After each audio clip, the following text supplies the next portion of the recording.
is Fantasy Football Picks and Bets presented by PrizePicks 2021 Week 13.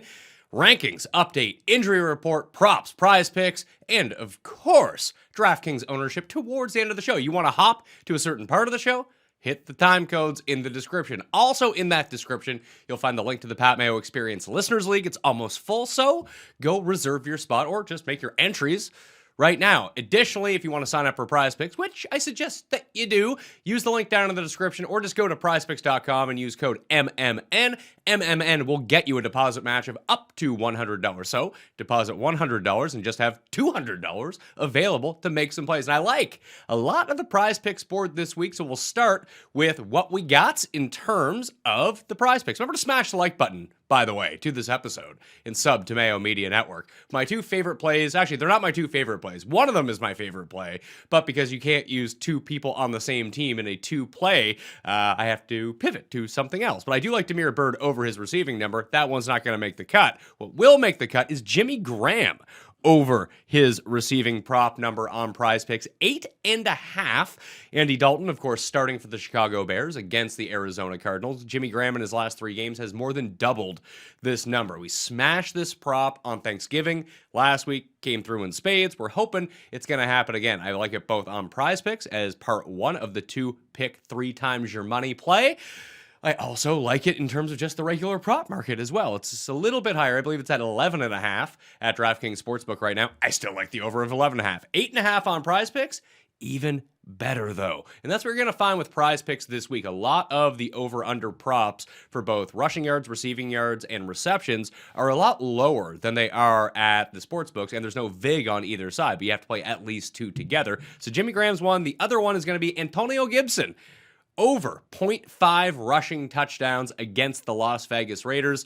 We have seen that, we know that J.D. McKissic is not playing in this game. More on that in the injury report. So without McKissic, a week ago, we did see Antonio Gibson touch the ball over 30 times. Now, I do think that Jared Patterson will work his way in a little bit more, and there are rumblings from Ron Rivera that it's Wendell Smallwood who is going to end up playing the quote-unquote J.D. McKissic role. So I wouldn't anticipate like 9 targets from Antonio Gibson this game, that maybe his receiving role is a little bit overblown by some people out there. Maybe not. Maybe Wendell Smallwood doesn't do anything. I mean, it's Wendell Smallwood. Feels like he's been around for 10 years on the Eagles practice squad, and all of a sudden he's just on the Washington football team. Either way, it looks like he's going to be activated for the game and play in the backfield and probably take up like 15% of the snaps, mostly on receiving downs.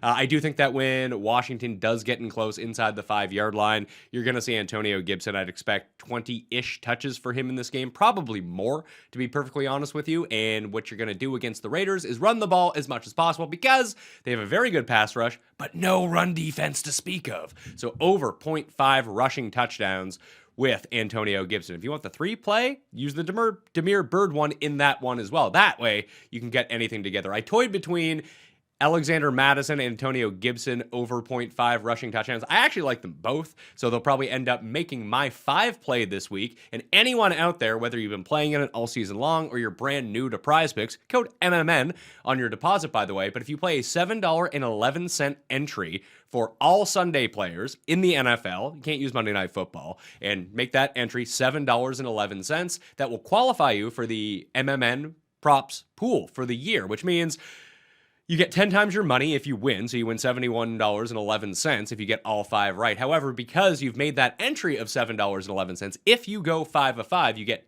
your 10 times your money for winning everything, and you get a $50 bonus. It is the best way for a low-stakes player, people who don't want to invest that much money, to play and utilize and get bonuses on props. So you end up winning your $7.11 entry, you win $121.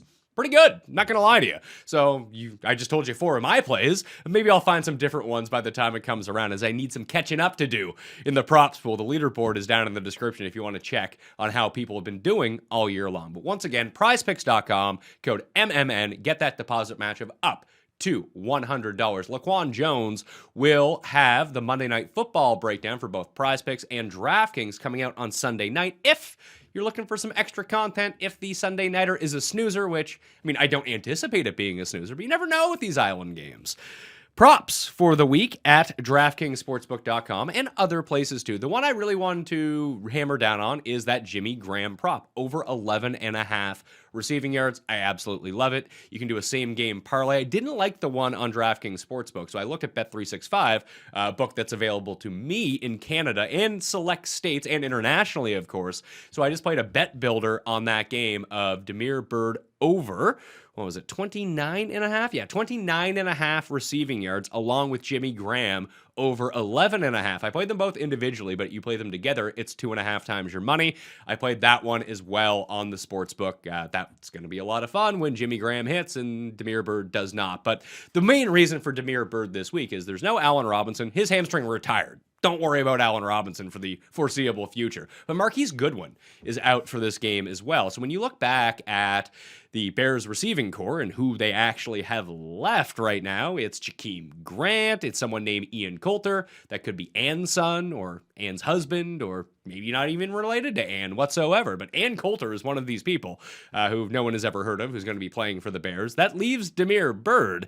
He ended up playing 76% of the snaps against the Lions on Thanksgiving. That was a closer game, so the pass attempts didn't need to be there. Right now, whether Kyler ends up playing or not, I would expect him to play. They're 7.5-point dogs against the Cardinals. The Cardinals 6-0 against the spread, by the way, on the road so far this season. So presumably this is going to be a very good pass script for Andy Dalton and the Bears. Hence why I like these low overs to go over the total here. Damiere Byrd was 4 for 48 on 5 targets on Thanksgiving. He could be right around that number again. And we know that he's a speedster. He could just break a big one. Like, that could be one bubble screen, makes one guy miss, and boom, he's off to over 29.5 receiving yards. So you play them individually, or you can play them together, or do both at 2.5 to 1.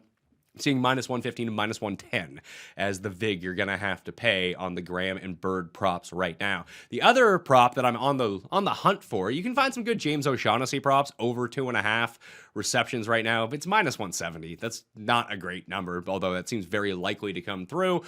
Don't want to have to put up almost 2 times my money in order to get a return on that. If you can figure out a way to get that into parlays of some sort, if you want to do a huge props parlay, that is one that you can throw on. I like that one a lot. I just don't like the price for it. You go to runthesims.com/Mayo. You can use the optimizer and all of the tools for daily fantasy, but there's also the player prop tool too, which is going to run each game 10,000 times and just give you the range of outcomes for an individual player prop, whoever you want to search. You can even put in the vig and it will tell you whether it's still a good bet or not. James O'Shaughnessy, still a good bet at this moment. We'll see what the Sunday update brings, because the Jags are terrible, so unders are usually pretty good in the Jags game, but that's one that I'm liking with Dan Arnold out. James O'Shaughnessy, the Irish assassin, is still making waves, running the most routes of any Jags tight end right now, so hopefully Trevor Lawrence can come through for once in his life. Wouldn't that be nice, Trevi? Figure it out, pal. The other one that is not available yet, but it's Pharaoh Cooper. So when we're talking about the Giants receiving core, it doesn't look like we're getting Kadarius Toney this week or Sterling Shepard. Those are both the guys that would likely man the slot for the New York Giants. Slayton on the outside, Golladay on the outside. Obviously, Ingram's going to play in the middle a little bit too. You might see some John Ross in the slot, or double L, 2L Colin Johnson, but those guys are more likely to phase to the outside of the field. You want to attack the Dolphins inside, between the hashes. And last week, weirdly enough, Pharaoh Cooper was the one who ran the third most routes and played the third most snaps of any Giants wide receiver. He's also their punt returner and kick returner, has a ton of speed. He didn't do much. They gave him a carry. He got 3 yards. He had 2 targets. He had 6 yards receiving.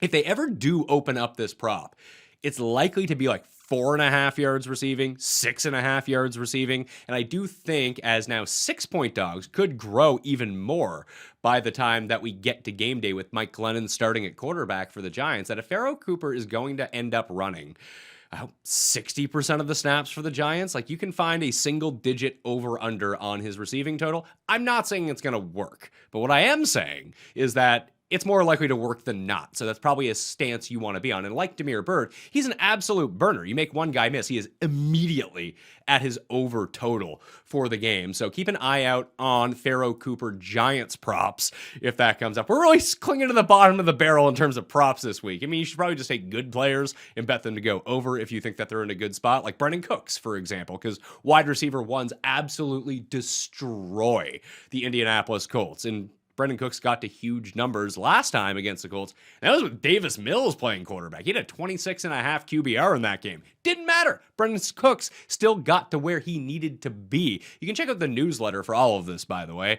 There's more stats and updated rankings and updated injury reports, which will get updated again all the way up until kickoff, or at least till inactive time on Sunday. You can find that down in the description. The link is right there. It's free to join. It's free to look at, too. Even if you don't want to join, all that information is available to you, plus a recap of all of these props and a recap of everything that we're talking about today, in case you don't have 20 minutes in order to burn on this show. The final prop, and this comes from my guy, JD_Ottawa. The good doc in Ottawa tweeted at us on Thursday evening about Little Jordan Humphrey scoring a touchdown on Thursday night. I was like, all right, I'll blindly tail this. I played him first touchdown. I also played him anytime touchdown at 10-1. And that worked out really well. He scored a touchdown. So I'm going to believe in the doc again. He's big up, and he's the Jordan whisperer. And then we go from Little Jordan Humphrey to Brevin Jordan on the Texans, 16-1 anytime touchdown this week. Sounds pretty good to me in a game where they're probably going to have to be passing a whole bunch, at least you'd expect. If not, that means they're scoring points, so that would lead me to believe that someone scores a touchdown on the Texans. Nico Collins, if they're low enough, overs as well, because Tyrod had the eyes for Nico Collins last week. Didn't really come through in terms of anything substantial, but he was looking for him a ton. But Brevin Jordan, 16-1 anytime touchdown. I also played first touchdown, Brevin Jordan, 66-1. Last touchdown of the game, Brevin Jordan, 66-1. So both of those, they both pay 66-1. And I figured, you know what? What if he scores the first and the last, and I win two 66-1 bets? I might as well throw on Brevin Jordan 2 touchdowns, 125-1. Granted, these are not big plays. These are more than likely, more than likely is probably an understatement of how these aren't going to hit whatsoever, but hey, it's going to be a lot of fun. It'll give me some reason to watch the Texans game, if nothing else. So Brevin Jordan, first and last touchdown, 2 separate bets, 66-1, anytime touchdown, 16-1, and 2 or more touchdowns, 125-1. Wouldn't it be great if Brevin Jordan saves the season? Merry Christmas to everyone from Brevin Jordan and the good doc, JK_Ottawa, and that's Ottawa MDJK on Twitter. So that's going to be a fun one. Gives us a reason to watch the Texans game. You can bet like $1 on each of those and like $5 on the 16-1. It gives you a nice enough sweat for relatively little money. I have more than that on it because I'm a degenerate, but hey, you don't need to in order to see a pretty substantial return when we're talking about a 66-1 or 125-1 wager. Running back injuries and rankings for the week. Once again, all listed. The rankings are updated. They're down in the description. They're also up on DKNation.com, as is my cheat sheet for both DraftKings and the best bets of the week. If you missed the best bets show from Friday, Cam was back, and Cam was bringing the heat, throwing 99. Coming out of the bullpen, coming off the IR after missing a week. So you can go check that out. But all the injury cheat sheet lists are in that newsletter post. So I'd highly recommend you check that out. DeAndre Swift is out. Jordan Howard is out. J.D. McKissic is out. Melvin Gordon is likely out.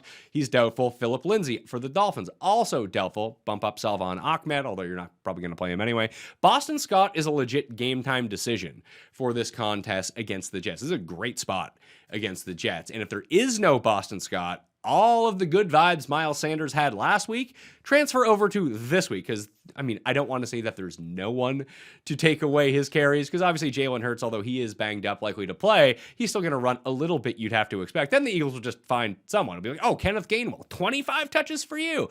But either way, once we start whittling down the number of backs in the Eagles' backfield, all of a sudden Miles Sanders becomes a viable play once again. Wouldn't play Miles Sanders. I would play him in season long if I needed like a flex or something, but on DraftKings, he's like $5,200. If there's no Boston Scott, you have to take that chance for the potential upside against the best matchup you could have for a running back. If Scott plays, I'd probably fade him on DraftKings, to be perfectly honest with you.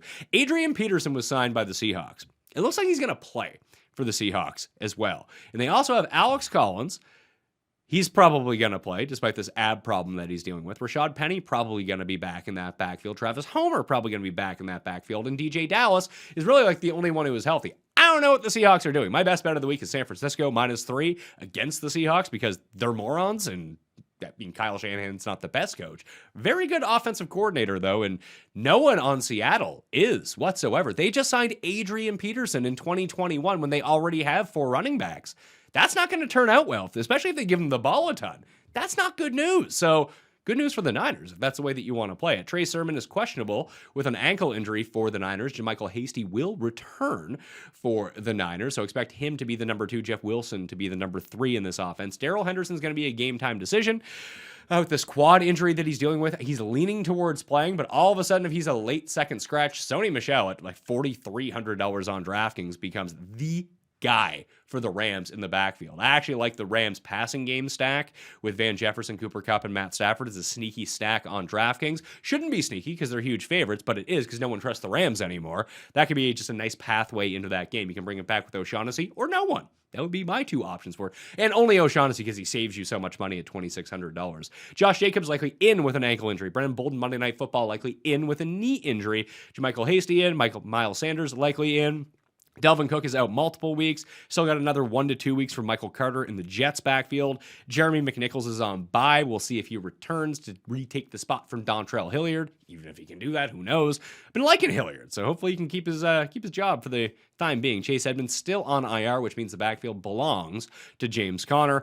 Alvin Kamara missed week 13 once again. Eventually, you'd think he's going to be back, but who knows at this point with the New Orleans Saints? Again, all the rankings are updated in the description. Javonte Williams got the biggest bump of all with no Melvin Gordon, but let's pump the brakes on him getting like 25 touches on this game. I do think that even against the Chiefs, well, it's going to be Javonte's backfield. The Boone King, Mike Boone, last seen killing it in week 17 or week 16, wherever the hell it was for the Minnesota Vikings like 2 years ago, winning people fantasy championships, is going to be the primary backup to Javonte Williams. That's another prop I would look for in that game. I saw he was 25 to 1 to score first touchdown. Don't really like that, although he could be an anytime touchdown scorer. When his rushing props are released for Sunday Night Football, take a gander at it. If it's anything like 15.5, 12.5, something really low like that, I do expect him to get like 6 to 10 carries in this game because that's just how Denver wants to run their offense. It's not going to be a lead back situation. If that was the case, Javonte would be touching the ball 30 times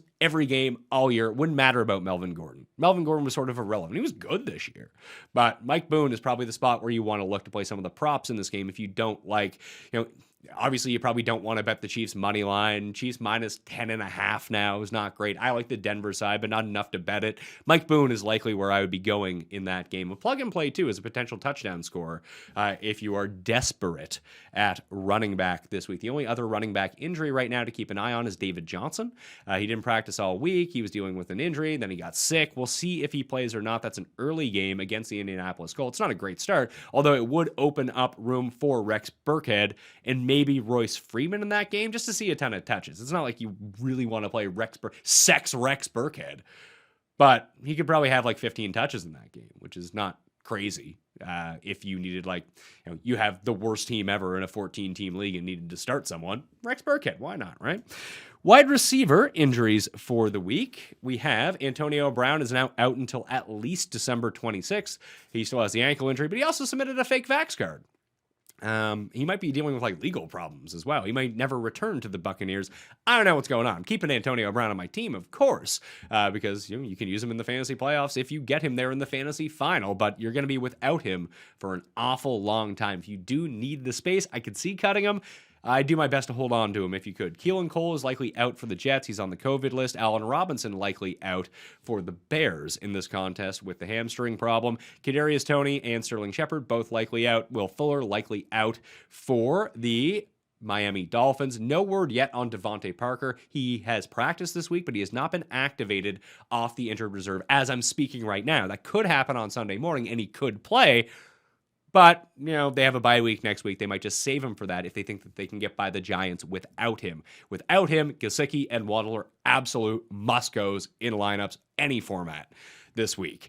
Debo is out 1 to 2 weeks. Marquise Goodwin, as I mentioned, because of the Demir Bird love. Coco Beware, the Birdman. Good. Marquise Goodwin with the foot injury out this week. Corey Davis is going to be a game-time decision with his groin. DeAndre Hopkins should play, but he's still listed as a game-time decision with his hamstring. If he's not full 100%, they are not playing him. They have shown so much caution with their studs as they ramp up for the playoffs that it wouldn't be the most surprising thing in the world that we tune in at 11:35 a.m. Eastern time, and all of a sudden DeAndre Hopkins is inactive. On Mayo Media Network, live at 11:30 a.m. Eastern time tomorrow, Sunday Monday morning. Stepmom Lauren Carpenter is going to be answering any question that you have live on air. So jump into that chat. Get at Lauren. Odell Beckham has a hip pointer. He's questionable, trending towards playing. Anthony Schwartz has a concussion. He has passed concussion protocol. He is likely to play. Randall Cobb, not sure on his status yet on the bye week, but he left with a groin injury. So he is someone that you have to watch out for. Coming out of it, it's not so much Randall Cobb. It's just better for MVS if Randall Cobb is going to be out. A.J. Brown is on injured reserve. No word yet on Calvin Ridley. And Cedric Wilson missed Week 13 with an ankle injury on Thursday night. The rest of the injuries at quarterback, Taysom Hill hurt his finger. Apparently it's the same one as Russell Wilson, but he's going to tough out his mallet finger. I guess when you don't have to throw anyway, it's not that big of a deal, but it looks like he's going to continue playing for the Saints.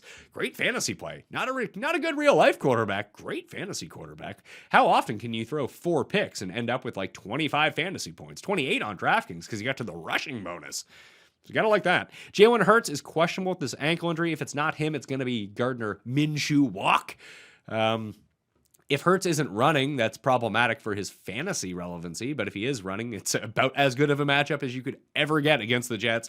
Daniel Jones is out. Mike Glennon is starting. Kyler Murray is likely going to play against the Chicago Bears. So start Kyler Murray, and he's in the early slate of games, so you're going to know right away. Justin Fields is likely out. Andy Dalton is going to start for the Chicago Bears. At tight end, Darren Waller is likely out, leading to the island of Foster Moreau being a top 10 play and probably the highest owned tight end on DraftKings at his cheap price. This week, Pat Freiermuth, as his parents call him, and people who can spell call him, past concussion protocol. He is going to play against the Ravens. Dan Arnold is still out another 4 to 6 weeks. Ricky Seals-Jones missed last week. He's probably going to miss this week. Eric Ebron is likely out for the Steelers, and Kyle Rudolph likely out for the Giants. Rudolph may play, but I wouldn't count on it. If you check out the newsletter, I also have my look ahead week 15 to 17 defense streams if you're gearing up for your season-long fantasy playoffs. But I do want to talk about the DraftKings ownership for the week. Once again, play in the Listeners League. Link is down in the description.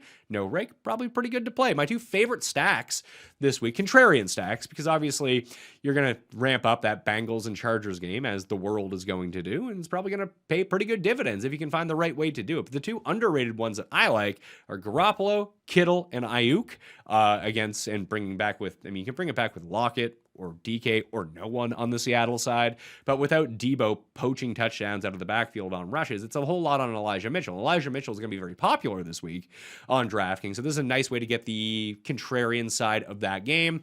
And you can pass all over the Seahawks. That's not a problem. And the other one, like I mentioned before, is the Ram stack with Stafford, Kupp, and Van Jefferson. Well, Kupp independently is going to be very popular. Those 3 together will not be, because no one wants to touch the Rams, like I said. So that's a nice way to get some leverage and potential big upside games.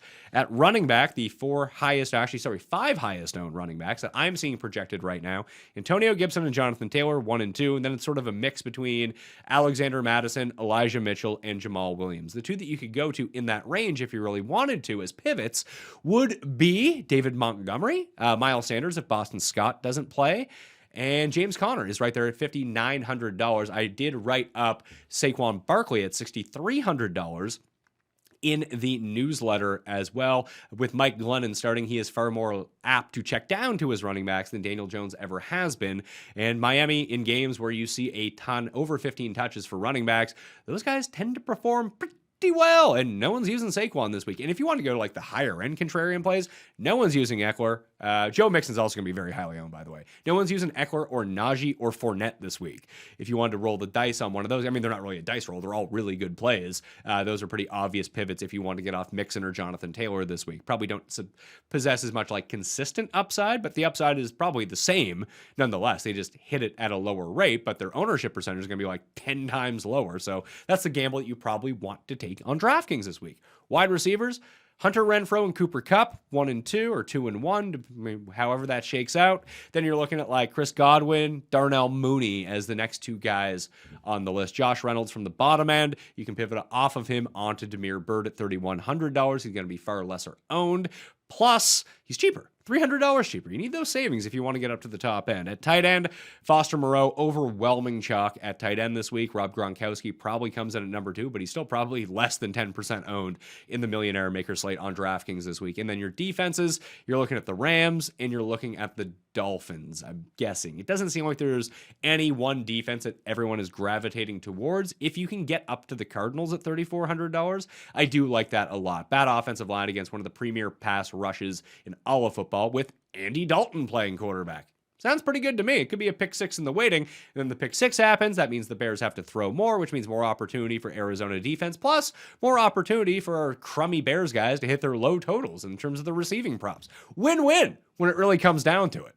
Thank you all for watching. I'm Pat Mayo. Check out the updated rankings down in the description along with the Listeners League link and the link to Prize Picks. Make your deposit with code MMN and get a deposit match of up to $100. Deposit $100, get $200 to play with on prizepicks.com.